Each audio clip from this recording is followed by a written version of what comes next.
Hi everybody, here we are again, and it's a Tom Caxton's Real Ale beer making kit. Let's talk about it.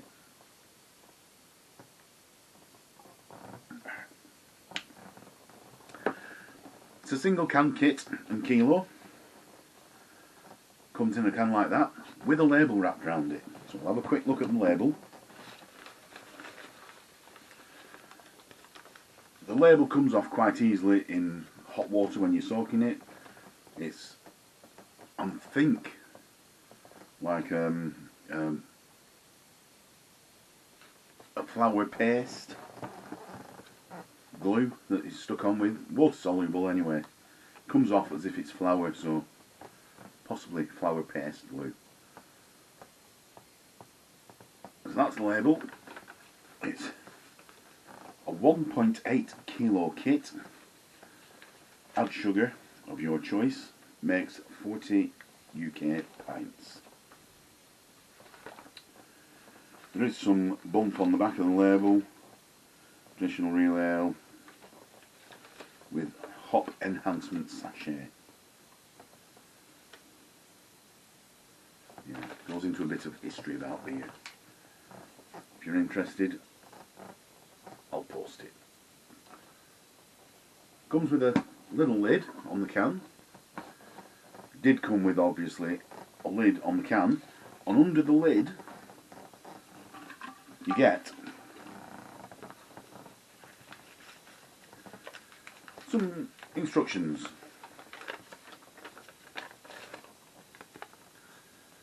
Didn't use them. I know how to make beer. It did come with the hop enhancement system. Add desired amount, all of it, because I paid for it, prior to yeast.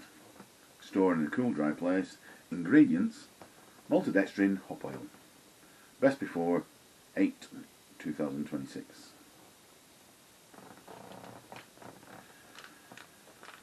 It also came with a sachet of yeast, which I obviously didn't use.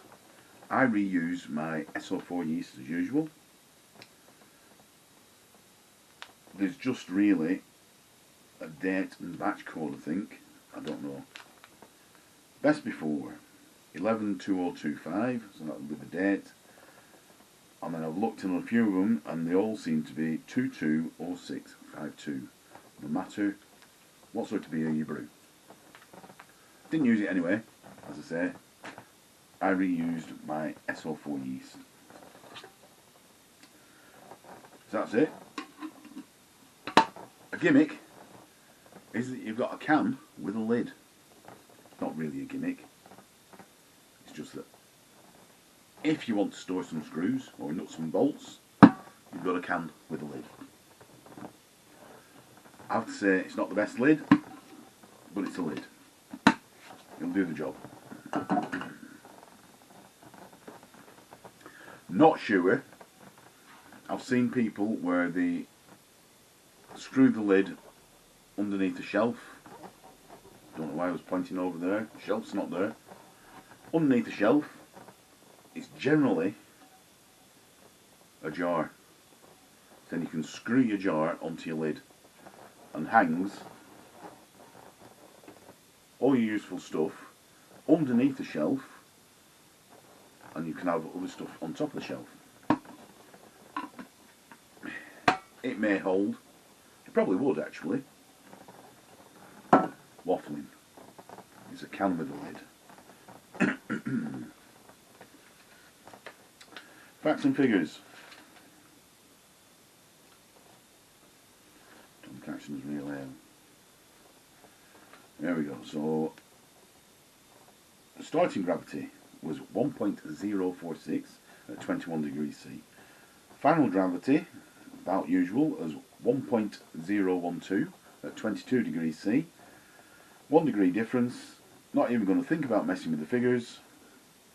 Giving an approximate alcohol by volume of 4.6195652%. Cost of the kit was £16.95 plus a quid for kilo of standard table sugar, more if you're using brewing sugar or brew enhancer or dried malt extract or whatever. So it cost me £17.95 for 40 pints.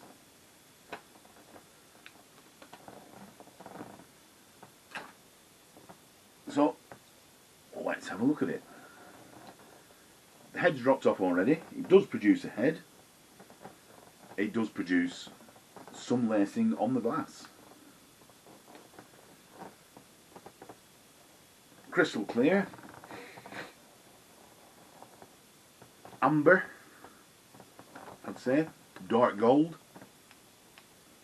Flashy with the torch as usual.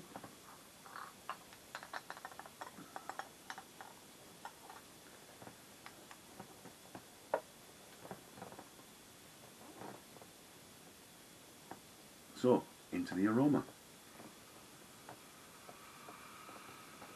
That usual sort of beery smell. Malty. Slight malty notes. Slight hop notes.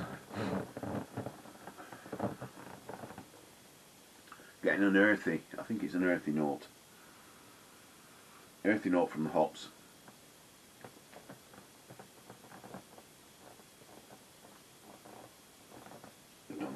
Dust. I've got dust on the side of the glass.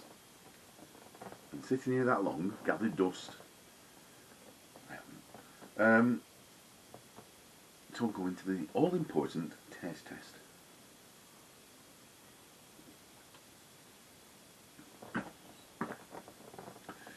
Chuck it down the windpipe. That's always a good one. There's an ever so slight sweetness up front, crystal malt type sweetness, which you would expect by the colour.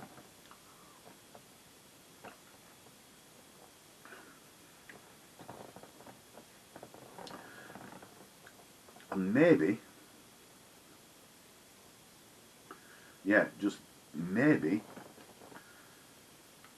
slight toffee notes.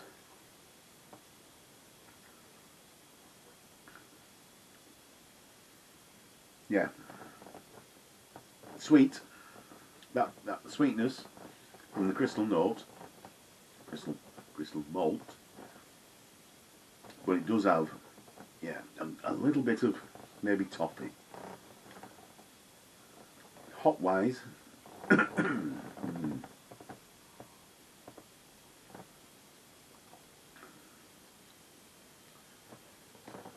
right up front when second in, there's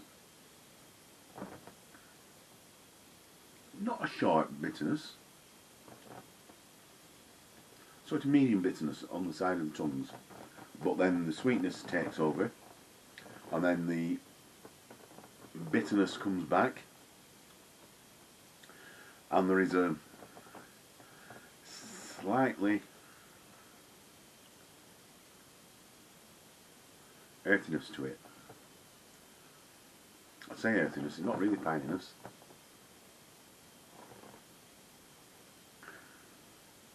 Concentrate.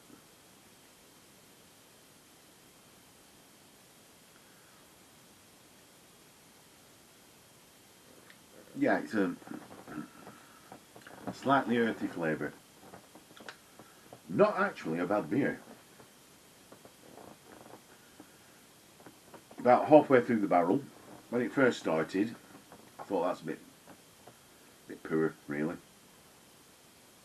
But it seems to have developed in about half a week, and it's not a bad beer now. So that's been possibly 4 full weeks in the barrel. Possibly. Mouthfeel wise,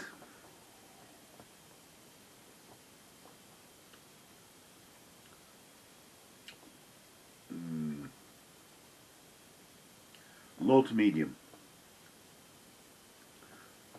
It's not bad. There are better out there. Cut him out a bit better. But, what was it? Nearly 18 quid. 17, including sugar, 17.95 or something like that. That is a good beer. Would I buy it again?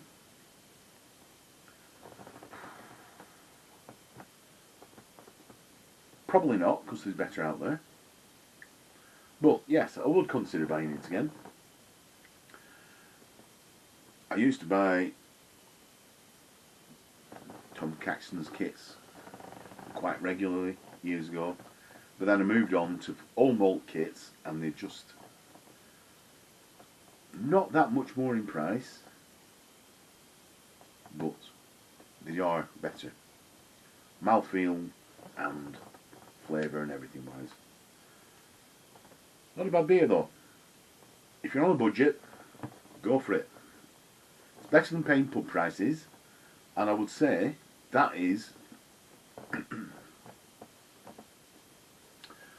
for a standard bitter comparable to in a pub. Yeah, that's alright that. Like, comment, subscribe. See you next time. Cheers. Bye.